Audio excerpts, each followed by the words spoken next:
Hi friends, welcome to GBR classes. ఈరోజు educational అప్డేట్స్తో పాటుగా ముఖ్యమైన కరెంట్ అఫైర్స్ను పరిశీలిద్దాం. నా ఛానల్ను మొదటిసారిగా చూస్తున్న వారు ఛానల్ని సబ్స్క్రైబ్ చేసుకొని మీ ఫ్రెండ్స్కి కూడా షేర్ చేయాలని, మన ఛానల్లో రోజు కరెంట్ అఫైర్స్ అప్డేట్స్తో పాటుగా గ్రూప్స్కి సంబంధించి వివిధ సబ్జెక్ట్స్ సంబంధించి క్లాసెస్ను ఫ్రీగా అందించడంతో పాటుగా పీడిఎఫ్లను కూడా అందించడం జరుగుతుంది. ఈరోజు అనేక ముఖ్యమైన కరెంట్ అఫైర్స్ రావడం జరిగింది. ఒకసారి పరిశీలిద్దాం. ముఖ్యంగా గ్రూప్ 1 పైన ఒక న్యూస్ రావడం జరిగింది. అదేంటో ముందుగా చూద్దాం. గ్రూప్ 1 మెయిన్స్ మూల్యాంకనం పూర్తి, ఫిబ్రవరిలో జీఆర్ఎల్ విడుదల. ఇది నమస్తే తెలంగాణలో వచ్చిన న్యూస్. ఇది గ్రూప్ 1 మెయిన్స్ జవాబు పత్రాల మూల్యాంకన ప్రక్రియ పూర్తయింది. గ్రూప్ 1 మెయిన్స్ పరీక్షలను అక్టోబర్ 21 నుంచి 27 వరకు నిర్వహించగా 31,383 మందికి 21,151 మందిగాను హాజరు కావడం జరిగింది. 67.3%. ఒక జవాబు పత్రాన్ని 2 ప్రొఫెసర్ల చేత మూల్యాంకనం చేయించారు. 2 మూల్యాంకనం చేయగా సగటు మార్కులను కేటాయిస్తారు. అయితే మార్కుల్లో 15% తేడాలుంటే 3వ ప్రొఫెసర్ చేత మూల్యాంకనం చేయించే అవకాశాలున్నాయి. ఈ ప్రక్రియనంతా పూర్తి చేసి ఫిబ్రవరిలో జీఆర్ఎల్ను విడుదల చేయాలని టీజీపీఎస్సీ భావిస్తుంది. అయితే ఫలితాలను ఆరోహణ క్రమంలో విడుదల చేయాలని కమిషన్ భావిస్తోంది.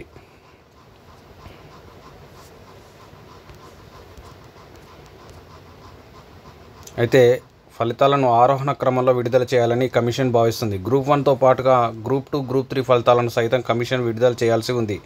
తొలుత గ్రూప్ 1 ఫలితాలను ప్రకటిస్తే గ్రూప్ 2, గ్రూప్ 3లలో బ్యాక్లాగ్స్ను నివారించవచ్చన్న ఆలోచనతో ఫిబ్రవరిలో గ్రూప్ 1 జీఆర్ఎల్ను విడుదల చేయాలని కమిషన్ భావిస్తుంది. ఈ దిశలో కమిషన్ కసరత్తు తీవ్రతరం చేసిందని మనము ఇక్కడ న్యూస్ ఇవ్వడం జరిగింది. మనము ఈ న్యూస్ను బట్టి ఫిబ్రవరి 15 లోపు మనము గ్రూప్ 1 జీఆర్ఎల్ను ఎక్స్పెక్ట్ చేయవచ్చని ఈ న్యూస్ ద్వారా మనం అర్థం చేసుకునే అవకాశం ఉంది. చూద్దాం నెక్స్ట్ న్యూస్ ఏందో చూద్దాం. మహాకుంభమేళాలో విషాదం, తొక్కిసలాటలో 30 మంది దుర్మరణం, 60 మంది గాయాలు. మృతుల్లో 4 కర్ణాటక వాసులు. అఖాడాల సంగం షూట్కు పోటెత్తిన భక్తులు. అఖాడాల సంగం ఘాట్కు పోటెత్తిన భక్తులు బారికేడ్లపై ఎక్కడంతో దుర్ఘటన. రాష్ట్రపతి, ప్రధాని తీవ్ర దిగ్భ్రాంతి. 4 సార్లు యోగికి మోడీ ఫోన్, న్యాయ విచారణకు సీఎం ఆదేశం.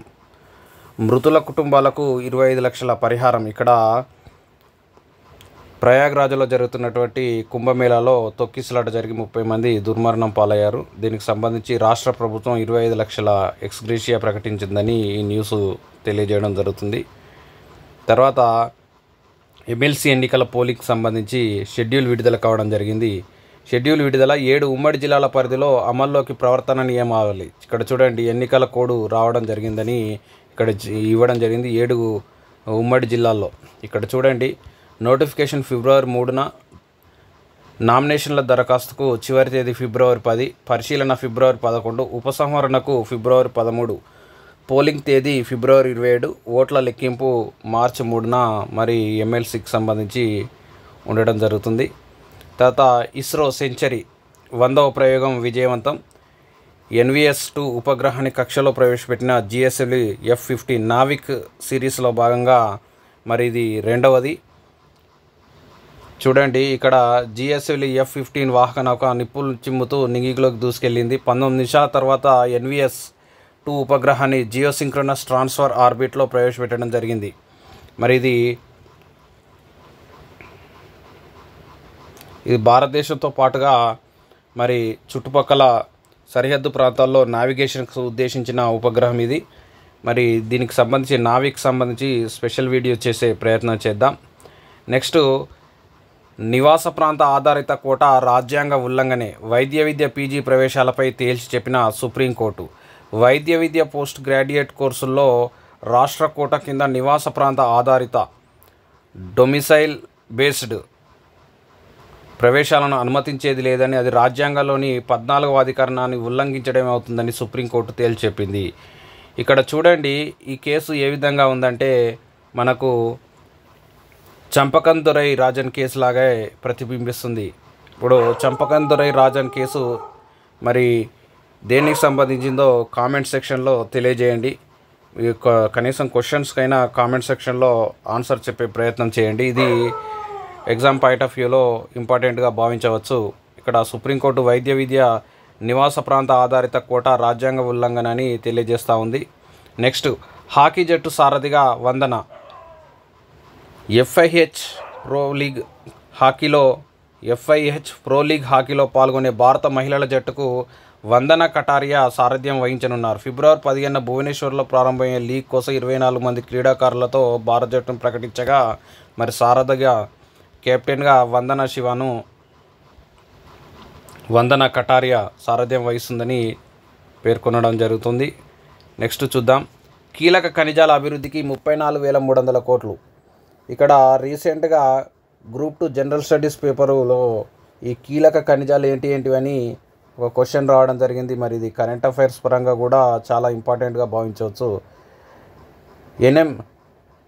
ఎన్సీఎంఎం నిర్ణయం, కేంద్ర కేబినెట్ నిర్ణయం. ఇక్కడ చూడండి, ఎన్సీఎంఎం మిషన్ ఏర్పాటు. ఇక్కడ చూడండి, దేశంలో కీలక ఖనిజాల అభివృద్ధికి ప్రధానమంత్రి నరేంద్ర మోడీ నేతృత్వంలో కేంద్ర ప్రభుత్వం పలు నిర్ణయాలు తీసుకుంది. 7 ఏళ్ల వ్యవధిలో 34,300 కోట్ల వ్యయం అంచనాతో నేషనల్ క్రిటికల్ మినరల్ మిషన్కు ఆమోద ముద్ర వేయడం జరిగింది.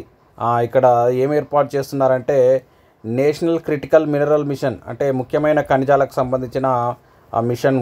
మరి వాటికి కేంద్రం 16,000 కోట్లను దాదాపు సమకూర్చడం జరుగుతుందని, ప్రభుత్వ రంగ సంస్థలు 18,000 కోట్లను అందించడం జరుగుతుందని ఇక్కడ చెప్పడం జరిగింది. ఇక్కడ మరి కీలక ఖనిజాల రంగంలో దేశం స్వయం సమృద్ధి సాధించడమే లక్ష్యంగా హరిత ఇంధన రంగానికి ఊతం దిశగా ఈ మిషన్ దోహదపడుతుందని తెలియజేయడం జరుగుతుంది. ఇక్కడ చూడండి, ఈ కీలకమైన ఖనిజాలు ఏంటి అంటే రాగి, లిథియం, నికెల్, కోబాల్ట్ వంటి మొత్తం 24 ఖనిజాలను కీలకమైన ఖనిజాలుగా గుర్తించడం జరుగుతుందని ఇక్కడ మనము అర్థం చేసుకునే ప్రయత్నం చేద్దాం. నెక్స్ట్ చూద్దాం. 10 విద్యార్థులకు సాయంత్రం అల్పాహారం ఫిబ్రవరి 1 నుంచి మార్చి 20 వరకు అందజేత పాఠశాల విద్యాశాఖ ఉత్తర్వులు. వీళ్ళకి ఈవినింగ్ క్లాసెస్ సందర్భంగా మరి ఈవినింగ్ స్నాక్స్ ఇవ్వడానికి సంబంధించిన న్యూస్ ఇది. గోదావరి బోర్డు చైర్మన్గా ఏకే ప్రధాన్. గోదావరి నది యాజమాన్య బోర్డు చైర్మన్గా ఏకే ప్రధాన్ నియమితులయ్యారు. కేంద్ర జల సంఘంలో చీఫ్ ఇంజనీర్గా పనిచేస్తున్న ఆయన పదోన్నతిపై బోర్డు చైర్మన్గా నియమితులయ్యారు.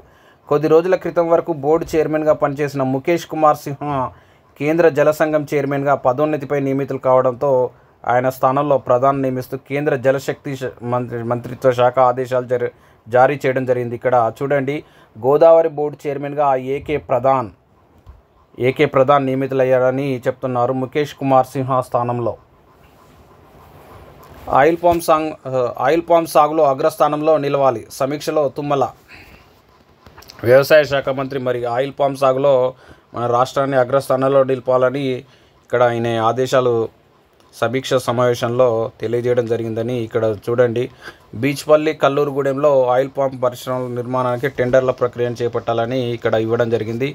తర్వాత ఇక్కడ చూడండి, బనకచెర్లపై ముందుకెళ్లకుండా ఏపీని అడ్డుకోండి. గోదావరి బోర్డుకు నీటిపారుదల శాఖ ముఖ్య కార్యదర్శి రాహుల్ బొజ్జా లేఖ.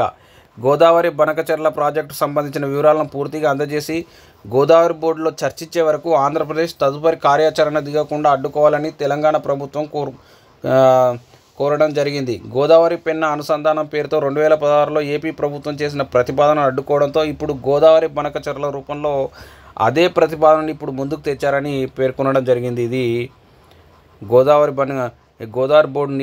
బోర్డుకు మన నీటిపారుదల శాఖ కార్యదర్శి లేఖ రాయడానికి సంబంధించిన అంశంగా మనం పరిశీలించవచ్చు. Next, Tilak at the second rank.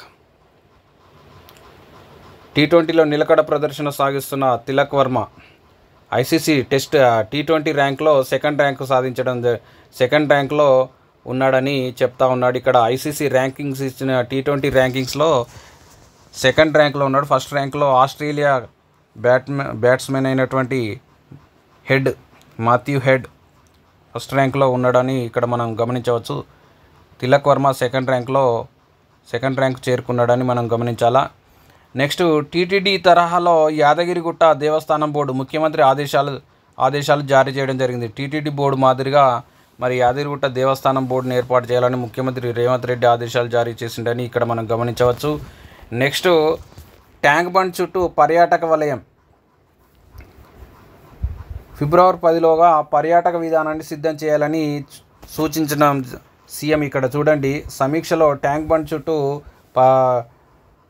Tourism సర్క్యూట్ని ఏర్పాటు చేయాలని, అదేవిధంగా ఫిబ్రవరి 10లోగా పర్యాటక విధానాన్ని, ఇది టూరిజాన్ని ప్రమోట్ చేసే సమీక్ష సమావేశంలో ఈ విధంగా మరి పేర్కొనడం జరిగింది. ఇక్కడ నెక్స్ట్ చూద్దాం. నివాస ప్రాంత ఆధారిత కోట రాజ్యాంగ విలువని ఇంతకుముందు చెప్పిన న్యూస్కి ఇది కంటిన్యూషన్. తర్వాత సమగ్ర కుటుంబ సర్వే విజయవంతం కావడం జరిగిందని ఇక్కడ రాష్ట్ర ప్రభుత్వం తెలియజేస్తుంది. ఈ సమగ్ర సర్వేకి సంబంధించిన సమీక్ష సమావేశంలో ఆ సర్వే విజయవంతమైందని తెలియజేయడం జరిగింది. సామాజిక సాధికారత అభ్యున్నతికి దోహదం 2 రోజుల్లో ముసాయిదా నివేదిక. ఫిబ్రవరి 2న మంత్రివర్గ ఉపసంఘానికి ఈ యొక్క సమగ్ర సర్వేకి సంబంధించిన అంశాలను వాళ్ళు నిన్న సమీక్ష సమావేశం జరపడం జరిగింది.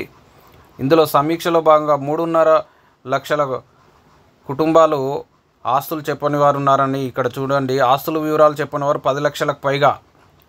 అసలు నోరు విప్పని కుటుంబాలు 3.5 లక్షలని ఇక్కడ తెలియజేయడం జరుగుతుంది. నెక్స్ట్ చూద్దాం. సమగ్ర సర్వే విజయవంతం. ఇది నెక్స్ట్ కంటిన్యూషన్ న్యూస్. నెక్స్ట్ చూద్దాం. అంకగణితంలో రాష్ట్రం కొంత మెరుగైందని అసర్ నివేదిక సర్వే వెల్లడించడం జరిగింది.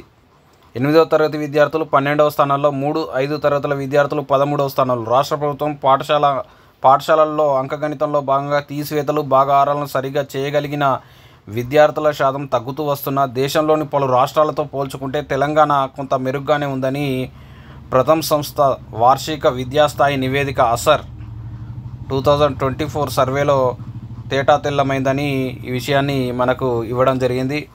నెక్స్ట్ చూసినట్లయితే ఒకే దేశం ఒకే ఎన్నిక దేశ అభివృద్ధికి ఒక గేమ్ చేంజర్గా నిలుస్తుందని మాజీ రాష్ట్రపతి రామ్నాథ్ కోవింద్ ఎక్కడ పేర్కొనడం జరిగింది. కర్ణాటకలోని సేడంలో జరుగుతున్నటువంటి భారతీయ సంస్కృతి ఉత్సవ్ను ప్రారంభించిన సందర్భంగా ఆయన స్పీచ్లో ఒకే దేశం ఒకే ఎన్నిక దేశ అభివృద్ధికి గేమ్ చేంజర్గా మారుతుందని ఆయన పేర్కొనడం మనం ఇక్కడ గమనించవచ్చు. మరి వన్ నేషన్ వన్ కంట్రీకి సంబంధించి ఆ కమిటీకి రామ్నాథ్ కోవిందే నేతృత్వం వహించిన సంగతి మనము ఈ సందర్భంగా గుర్తుంచుకోవాలి. నెక్స్ట్, మా ఎన్నికల్లో జోక్యం కెనడా ధీటుగా బదులిచ్చిన భారత్. తమ దేశ ఎన్నికల్లో ఆర్థిక నిధులు భారత్ అందిస్తుందని కెనడా ఆరోపించిన నేపథ్యంలో దానికి ధీటుగా భారత్ కూడా సమాధానం ఇచ్చిన న్యూస్ను ఇక్కడ మనం పరిశీలించవచ్చు. దీన్ని భారత్ తీవ్రంగా ఖండించింది. కెనడా మీడియాలో వస్తున్న వార్తలు మా దృష్టికి వచ్చాయి. ఇక్కడ చూడండి, ఫెడరల్ ఎన్నికల్లో పోటీ చేసిన 3 రాజకీయ పార్టీల నాయకులను భారత ప్రభుత్వం ఫ్రాక్సీ ఏజెంట్ల ద్వారా రహస్యంగా ఆర్థిక సాయం అందించినట్లు తెలుస్తుందని అందులో పేర్కొనడం జరిగింది. ఇక్కడ అదే దీనికి భారత్ కూడా ధీటుగా బదులు ఇవ్వడం జరిగిందని మనం చూడవచ్చు. మంత్రముగ్ధుల్ని చేసిన బీటింగ్ రీట్రీట్. ఢిల్లీలో విజయ్ చౌక్లో బుధవారం నిర్వహించిన బీటింగ్ రీట్రీట్లో రాష్ట్రపతి ద్రౌపది ముర్ము. ఇక్కడ చూడండి, ఈ బీటింగ్ రీట్రీట్ అనేది గణతంత్ర దినోత్సవాల యొక్క ముగింపుకు సంబంధించిన అంశము. ఇది ఈ కార్యక్రమం 1955లో బ్రిటన్ రాణి ఎలిజబెత్ ప్రిన్స్ ఫిలిప్లు 1955లో భారత సందర్శనకు వచ్చిన సందర్భంగా మొదటిసారిగా బీటింగ్ రిట్రీట్ కార్యక్రమాన్ని నిర్వహించారు. నాటి నుంచి ఈ కార్యక్రమం ప్రతి ఏటా సాంప్రదాయంగా కొనసాగుతుంది. ఇది ఏంటంటే రిపబ్లిక్ డే ముగింపు సందర్భంగా ఈ కార్యక్రమం బీటింగ్ రిట్రీట్. నెక్స్ట్, ముమ్మూర్ తలాక్ ఎఫ్ఐఆర్ల సమాచారం అందించండి అని ముస్లిం మహిళల వివాహ హక్కుల పరిరక్షణ చట్ట నిబంధనలకు విరుద్ధంగా ముమ్మూర్ తలాక్ పద్ధతిలో భార్యలకు విడాకులు ఇచ్చిన భర్తలపై దాఖలైన ఎఫ్ఐఆర్ వివరాలను అందించాలని సుప్రీంకోర్టు ఆదేశాలు జారీ చేయడం జరిగిందని ఇక్కడ మనం కేంద్ర ప్రభుత్వాన్ని సుప్రీంకోర్టు కోరడం జరిగిందని ఇక్కడ మనం గమనించాలి. నెక్స్ట్ చూద్దాం. పని మనుషుల హక్కుల పరిరక్షణ కోసం న్యాయ చట్టం. ఇళ్లలో పనిచేసి పొట్టపోసుకునేటువంటి పని మనుషుల హక్కుల్ని పరిరక్షించేందుకు ఒక న్యాయ చట్టాన్ని రూపొందించాలని సుప్రీంకోర్టు బుధవారం కేంద్ర ప్రభుత్వాన్ని నిర్దేశించడం జరిగింది. ఇక్కడ చూడండి, న్యాయశాఖ కార్యనిర్వాహక శాఖను ఆదేశిస్తుందన్నమాట. మాండమస్ అంటే ఇప్పుడు మనం చూసాం రిట్లలో మాండమస్ సంబంధిత విధిని నిర్వహించమని ఇక్కడ కోరుతున్నట్టుగా భావించవచ్చు. ఇప్పుడు పని మనుషుల ఇళ్లలో పనిచేసే పని మనుషుల హక్కుల కోసం ఒక చట్టాన్ని రూపొందించాలని న్యాయశాఖ మరి కేంద్ర ప్రభుత్వాన్ని కోరిందిగా ఇక్కడ మనం పరిశీలించాల్సిన అవసరం ఉంది. మరి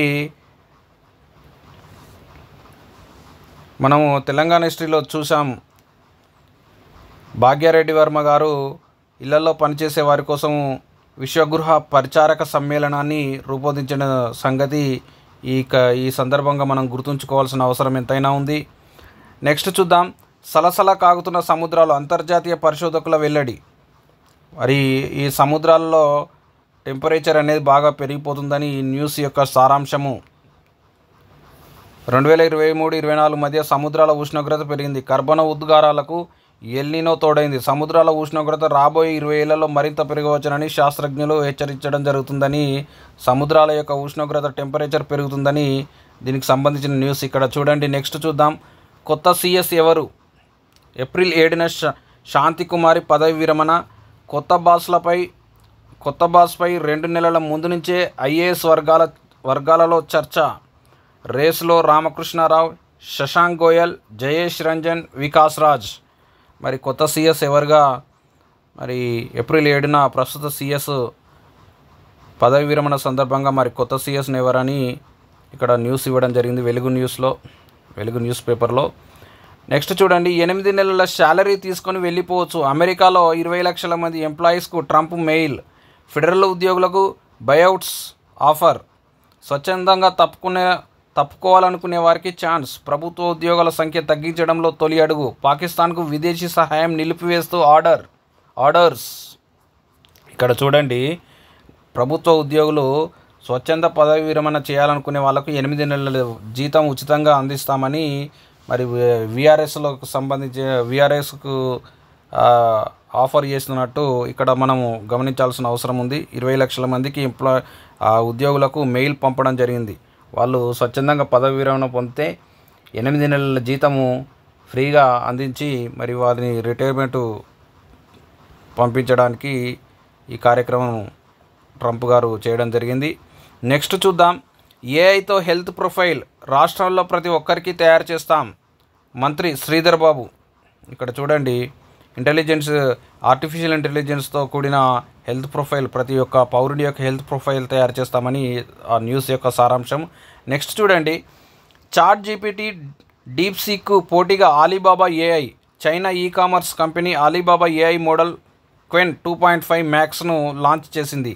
open AI, ChatGPT, China DeepSeek AI మోడల్స్ను తలదన్నేలా దీన్ని డెవలప్ చేశామని ప్రకటించడం జరిగిందని ఇక్కడ చూడొచ్చు.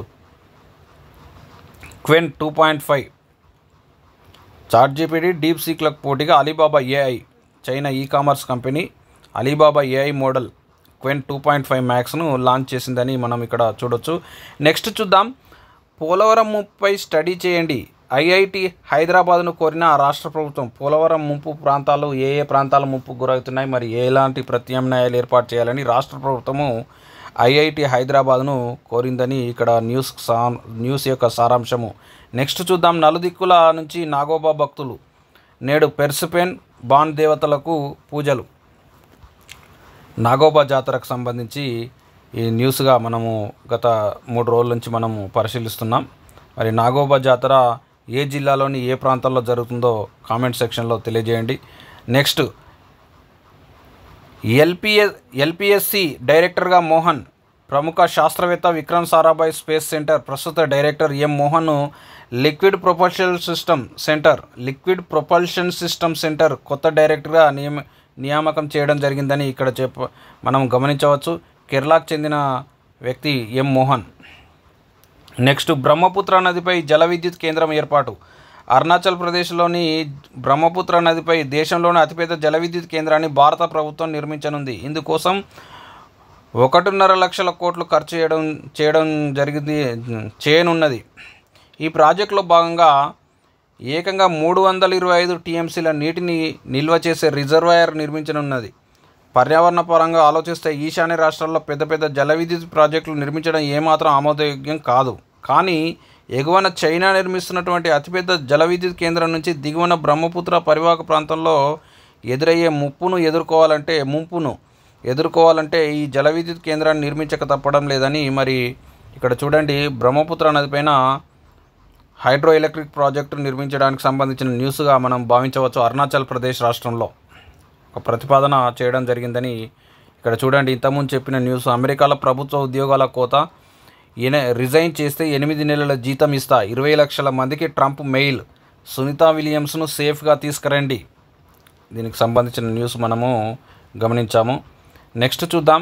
వాజ్పేయి విగ్రహం ఏర్పాటుకు తొలగిన అడ్డంకులు. సికింద్రాబాద్లోని కంటోన్మెంట్ పబ్లిక్ గార్డెన్లో ప్రధాని వాజ్పేయి విగ్రహం ఏర్పాటుకు అడ్డంకులు తొలగిపోయాయి. పార్కులో విగ్రహం ఏర్పాటు చేయాలన్న ప్రతిపాదనను సవాల్ చేస్తూ సామాజిక కార్యకర్త జె ఉమేశ్వరరావు దాఖలు చేసిన పిల్ను బుధవారం హైకోర్టు కొట్టివేయడంతో మరి విగ్రహం ఏర్పాటుకు అడ్డంకులు తొలగిపోయాయని న్యూస్ ఇక్కడ చూడడం జరిగింది. ఇక్కడ చూడండి, నేషనల్ క్రిటికల్ మినరల్ మిషన్కు కేబినెట్ ఆమోదం. ఖనిజాలను వెతకడానికి, మైనింగ్ చేయడానికి, ప్రాసెసింగ్, రీసైక్లింగ్కు రానున్న 7 ఏళ్లలో 16,300 కోట్లను ఖర్చు చేయడానికి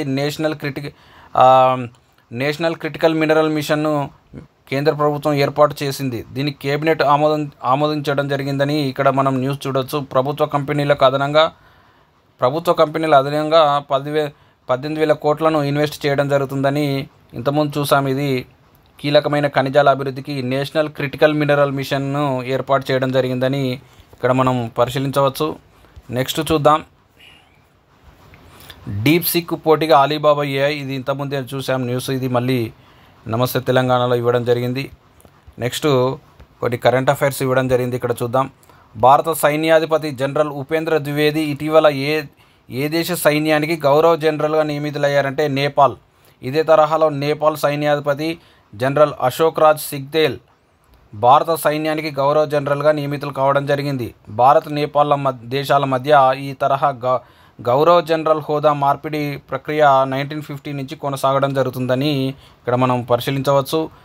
భారతదేశపు మొట్టమొదటి రాజ్యాంగ మ్యూజియంను ఇటీవల ఏ విశ్వవిద్యాలయంలో ఏర్పాటు చేయడం జరిగిందని అడుగుతా ఉన్నాడు. భారత రాజ్యాంగాన్ని ఆమోదించి 75 ఏళ్లు పూర్తయిన సందర్భంగా 2024 నవంబర్ 23న లోక్సభ స్పీకర్ ఓం బిర్లా ఈ మ్యూజియాన్ని ప్రారంభించడం జరిగిందని చెప్తా ఉన్నాడు. ఈ కార్యక్రమంలో రాష్ట్ర ముఖ్యమంత్రి నాయబ్ సింగ్ సైని, కేంద్ర న్యాయశాఖ మంత్రి అర్జున్ రామ్ మేఘ్వాల్ కూడా పాల్గొనడం జరిగింది. ఎక్కడ? ఓపీ జిందాల్ గ్లోబల్ యూనివర్సిటీ, హర్యానాలో. ఏది? రాజ్యాంగ మ్యూజియం, యూనివర్సిటీ కాదు, రాజ్యాంగ మ్యూజియంను ఏ యూనివర్సిటీలో ఏర్పాటు చేశారని అడిగితే మనము ఓపీ జిందాల్ గ్లోబల్ యూనివర్సిటీ, హర్యానాలో. ఇటీవల భారత్ 4 యూరోపియన్ దేశాలతో కలిసి చారిత్రాత్మకమైనటువంటి ట్రేడ్ అండ్ ఎకనమిక్ పార్ట్నర్షిప్ ఒప్పందంపై సంతకం చేసిందని అడుగుతా ఉన్నాడు.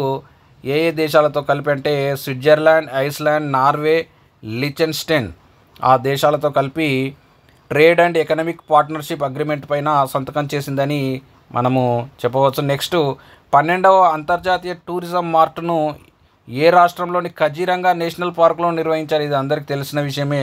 యునెస్కో వరల్డ్ హెరిటేజ్ సైట్గా గుర్తింపు పొందిన ప్రాంతం, ఒంటికొమ్ము ఖడ్గమృగాలకు ప్రసిద్ధి చెందిన ప్రాంతం అస్సాంలోని కజీరంగా నేషనల్ పార్కులో ఏం నిర్వహించారు? 12వ అంతర్జాతీయ టూరిజం మార్ట్ను నిర్వహించడం జరిగిందని ఇక్కడ మనము గమనించాలి. నెక్స్ట్ చూద్దాం. శకటం చరితార్థం. ఏపీ శకటానికి 3వ బహుమతి, ఉత్తరప్రదేశ్ త్రిపురకు తొలి 2 బహుమతులు.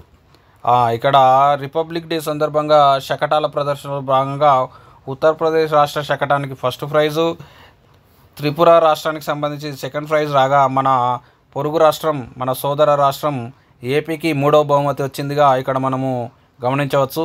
ఏపీ మిత్రులు కూడా మరి వాళ్ళకి గ్రూప్ 2కు ఈ కరెంట్ అఫైర్స్ ఎంతగానో ఉపయోగపడతాయి కాబట్టి స్కిప్ చేయకుండా చివరి వరకు మొత్తం పరిశీలిస్తే మీకు ఈచ్ కరెంట్ అఫైర్స్లో మార్క్స్ రావడానికి అవకాశం ఎంతైనా ఉంది. ఇక్కడ నెక్స్ట్ చూడండి. మంగళగిరిలో mega handloom park. AP BC చేనేత జౌళి శాఖ మంత్రి సవిత మంగళగిరిలో మెగా హ్యాండ్లూమ్ పార్క్కు సంబంధించిన అంశాన్ని మనం పరిశీలించవచ్చు. నీతి ఆయోగ్ రాష్ట్రాల ఆరోగ్య సూచి 2025 ఇక్కడ చూడండి. ఆరోగ్య సూచికి సంబంధించిన అంశము ఇక్కడ ఇవ్వడం జరిగింది. 2022-23 ఆర్థిక సంవత్సరంలో దేశంలోని 18 రాష్ట్రాల్లో ఆర్థిక స్థితిగతులను విశ్లేషిస్తూ నీతి ఆయోగ్ రాష్ట్రాల ఆర్థిక ఆరోగ్య సూచికను 2025 పేరిట ఒక నివేదికను తయారు చేయడం జరిగింది. కాగ్, ఆర్బీఐలతో పాటు వివిధ సంస్థల నుంచి సేకరించిన సమాచారం ఆధారంగా దీన్ని రూపొందించడం జరిగింది. 16వ ఆర్థిక సంఘం చైర్మన్ ప్రొఫెసర్ అరవింద్ పనగారియా, నీతి ఆయోగ్ ఉపాధ్యక్షులు సుమన్ బేరీ, సీఈఓ బీవీఆర్ సుబ్రహ్మణ్యం దీన్ని 2025 జనవరి 24న విడుదల చేయడం జరిగింది. ఇక్కడ చూడండి, ఈ సూచీలో తొలి 2 స్థానాల్లో ఒడిషా, ఛత్తీస్గఢ్ ఉండగా చివరి 2 స్థానాల్లో ఆంధ్రప్రదేశ్, పంజాబ్ రాష్ట్రాలు ఉన్నాయని ఇక్కడ ఇవ్వడం జరిగింది. చూద్దాం, దీనికి సంబంధించి స్పెషల్ వీడియో చేసే ప్రయత్నం చేద్దాం, ఎందుకంటే ఇప్పుడు మనకు టైము పెద్దగా అయిపోతుంది. రాష్ట్రాల ఆరోగ్య సూచి 2025లో ఆంధ్రప్రదేశ్ 17వ స్థానంలో నిలవగా తెలంగాణ 8వ స్థానంలో నిలవడం జరిగింది. ఆరోగ్య సూచిలో తెలంగాణ 8వ స్థానంలో ఉండగా ఏపీ 17వ స్థానంలో ఉందన్న విషయం మనము గుర్తుంచుకోవాలా. నెక్స్ట్ చూద్దాం, ఇంతకుముందు అంశమే. నెక్స్ట్ ఇది జనరల్ స్టడీస్ పాలిటిక్స్ సంబంధించి బిడ్ బ్యాంక్ ఇవ్వడం జరిగింది. నెక్స్ట్ చూద్దాం, గ్రూప్ 1 మూల్యాంకనం పూర్తి. ఇది ఇంతకుముందు మనం చెప్పిన అంశమే.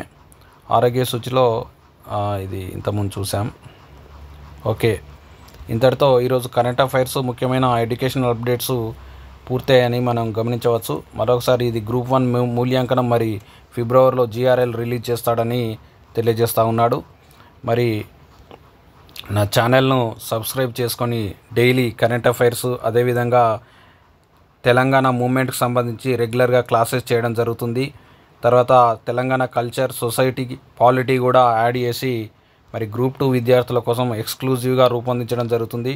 అత్యంత స్టాండర్డ్గా మన పీడిఎఫ్లు కూడా అందించే ప్రయత్నం చేస్తున్నాం. ఒకసారి క్లాసెస్ విని ఈచ్ క్లాస్ నుంచి కనీసం 2 మార్క్స్ వచ్చే విధంగా మేము డిజైన్ చేయడం జరిగింది. కాబట్టి ఈ అవకాశాన్ని వినియోగించుకొని ఛానల్ని సబ్స్క్రైబ్ చేసి, లైక్ చేసి మీ ఫ్రెండ్స్కి కూడా షేర్ చేస్తారని ఆశిస్తూ, థ్యాంక్ యూ ఫ్రెండ్స్. నెక్స్ట్ క్లాస్లో మళ్ళీ కలుద్దాం.